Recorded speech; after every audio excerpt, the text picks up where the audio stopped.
Selamat pagi Pak Hayamurti dan teman-teman. Kami dari kelompok 2 akan mempresentasikan mengenai standar internasional untuk akuntansi berbasis aktual dalam sektor publik yaitu IPSAS dan IFRS. Sebelumnya perkenalkan saya Stefani Budiono dengan NRP 32030210092. Saya Sarah Adeline dengan NRP 32030210012. Saya Jason Kristanto dengan NRP 32030210038. Saya Antoni Kristanto dengan NRP 32030210071. Saya Gusna Asri dengan NRP 3203021107. Selama beberapa tahun, akademisi, regulator, dan praktisi telah memperdebatkan manfaat dan kerugian pembelakuan akuntansi berbasis aktual dalam lingkup sektor publik. Namun, gerakan memajukan konversi ke akuntansi aktual di antara pemerintah dan entitas sektor publik telah sangat diupayakan oleh IPSASB selaku penerbit dari IPSAS. Akuntansi berbasis aktual penting dalam memperkuat prinsip-prinsip transparansi dan akuntabilitas karena setiap adanya transaksi selalu dicatat dan bukan hanya saat kas diterima atau dibayar. Kemudian penting dalam membuat pelaporan atas alokasi dan penggunaan total sumber daya ekonomi yang dimiliki oleh manajemen atau manajer. Ian Ball dari IFAC menekankan pernyataan calon ketua IASB bahwa tanpa transparansi tidak akan ada stabilitas abadi. Ia yakin akan timbulnya kepercayaan dan akuntabilitas karena transparansi. Menurutnya, akuntansi berbasis aktual adalah elemen terpenting dari transparansi dalam sektor publik. Di saat yang sama, para akademisi memperdebatkan apakah praktik ini memenuhi kebutuhan akuntansi sektor publik. Meski demikian, jumlah entitas sektor publik dan pemerintah yang menggunakan aktual basis terus meningkat. Dalam proses menuju akuntansi aktual, biasanya diterapkan IPSAS berstandar internasional, namun beberapa negara lebih menerapkan IFRS.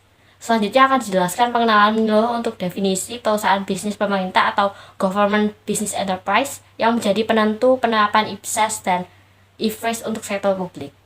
Sesuai dengan IPSAS, entitas sektor publik yang memenuhi kriteria sebagai GPI akan diamanatkan untuk menerapkan IFRS. Adapun beberapa kriteria yang harus dipenuhi jika ingin menjadi GPI. Di antaranya yang pertama, entitas dapat melakukan perjanjian hukum atas namanya sendiri. Yang kedua, entitas mendapatkan tugas untuk melaksanakan aktivitas bisnis tertentu dari pemerintah. Yang ketiga, entitas menjual barang atau jasa dalam tatanan bisnis asing yang bertujuan untuk laba atau pemulihan biaya. Yang keempat, entitas harus mandiri dan mempunyai kesinambungan usaha. Artinya, entitas tidak tergantung pada pendanaan pemerintah. Dan yang kelima, entitas dikendalikan oleh sektor publik. Berikutnya akan dijelaskan mengenai perbandingan antara IPSAS dengan IFRS.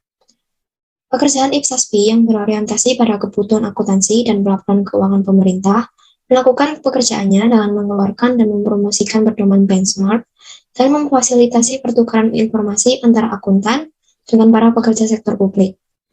Selain itu, strategi IPSASB juga akan menyatukan IPSAS dengan IFRS. IFRS pada prinsipnya dikembangkan untuk melayani pelaporan keuangan dan kebutuhan akuntansi sektor swasta. Sedangkan IPSAS yang didasarkan pada IFRS itu dimodifikasi sepenuhnya untuk diterapkan di sektor publik. Keduanya, baik IPSAS dan IFRS merupakan standar akuntansi berbasis prinsip. Secara umum terdapat kemiripan antara IFRS dan IPSAS. Bagaimanapun kedua standar tersebut berbeda, terutama pada bagian IPSAS yang lebih memperhatikan isu-isu sektor publik. IPSAS 22 tidak memiliki IFRS yang sesuai pada pengungkapan informasi keuangan tentang sektor pemerintahan umum. Tujuan IPSAS 23 adalah untuk mengakomodasi transaksi saat entitas sektor publik menerima pajak dan transfer tanpa secara langsung memberi nilai yang hampir sama dalam pertukaran. Untuk entitas sektor publik, perbedaan antara transaksi non-pertukaran dan pertukaran sangat diperlukan, karena entitas ini akan sering memiliki kombinasi dua jenis transaksi pendapatan.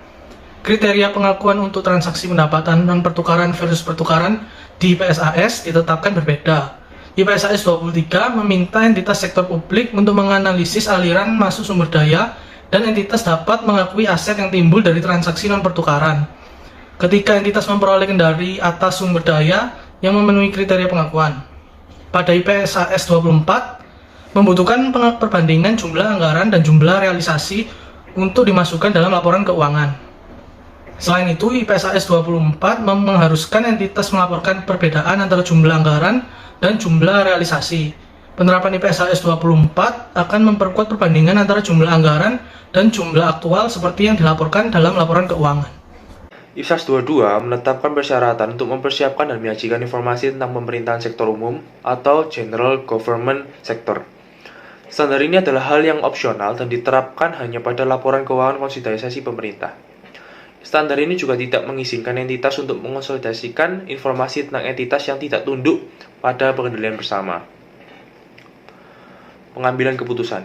Keputusan untuk mengadopsi praktik akuntansi berbasis akrual mungkin melibatkan keinginan untuk menetapkan standar lokal agar sesuai dengan tujuan, atau mungkin melibatkan standar internasional akuntansi seperti IPSAS atau IFRS. Seringnya, IPSAS diterapkan pada akuntansi berbasis akrual dalam sektor publik karena standar ini difokuskan pada kebutuhan spesifik entitas sektor publik.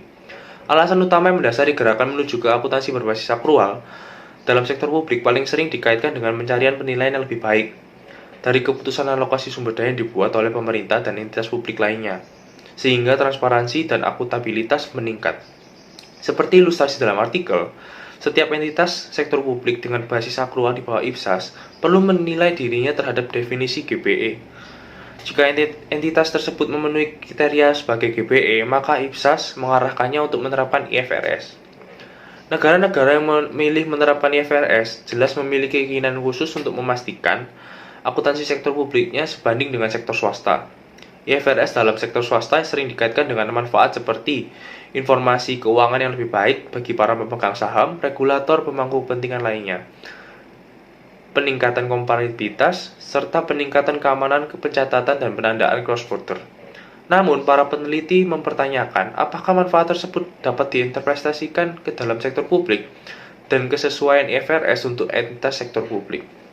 Terlepas dari standar mana yang diterapkan, ketika menuju ke akuntansi berbasis akrual, perlu mengenali beberapa pelajaran penting dari negara-negara yang sudah melakukannya terlebih dahulu. Pelajaran yang dapat diambil diantaranya, yang pertama, transisi bukan hanya latihan teknis, melainkan perlu perubahan budaya dan kebutuhan untuk terhubung dengan reformasi manajemen sektor publik yang lebih luas. Yang kedua, tahap implementasi perlu direncanakan dengan hati-hati. Yang ketiga, butuh keterampilan akuntansi yang lebih hebat dan sistem informasi teknologi yang sesuai. Dan yang terakhir, komunikasi dengan semua pihak pemangku kepentingan internal serta eksternal tidak boleh diawasi ataupun diremehkan.